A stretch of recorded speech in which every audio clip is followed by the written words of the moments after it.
সিলেট আন্তর্জাতিক ক্রিকেট স্টেডিয়ামে এবারের বিপিএলের শেষ দিনে সিলেট স্ট্রাইকার্সকে ৩০ রানে হারিয়েছে চিটাগং কিংস। আগে ব্যাট করে ৬ উইকেটে ২০৩ রান করে চিটাগং। জবাবে ১৭৩ রানে থেমে যায় সিলেটের ইনিংস।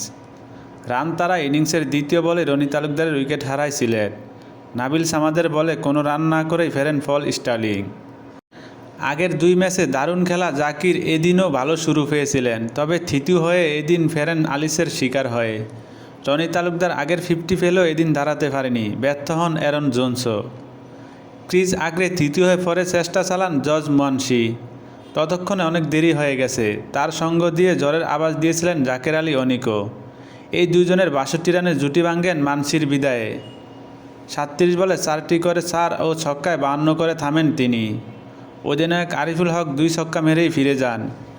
জাকের আলী টিকেছিলেন শেষ পর্যন্ত, তবে হারের ব্যবধান কমানো ছাড়া কিছুই করতে পারেনি তিনি। জাকের অপরাজিত থাকেন ২৩ বলে ৪৭ রান করে।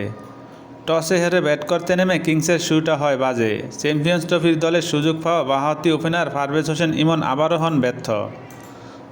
তানজিম হাসান সাকিবের বলে ফুল করতে গিয়ে সহজ ক্যাচ মেরে ১০ বলে ৭ রান করেন তিনি। তবে এই ধাক্কা দ্রুতই সামলে নেয় কিংস।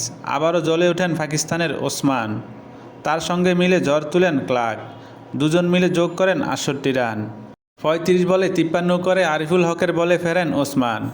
তবে চালিয়ে যেতে থাকেন ক্লার্ক। তিনি খেলেন আরও আগ্রাসী হয়ে।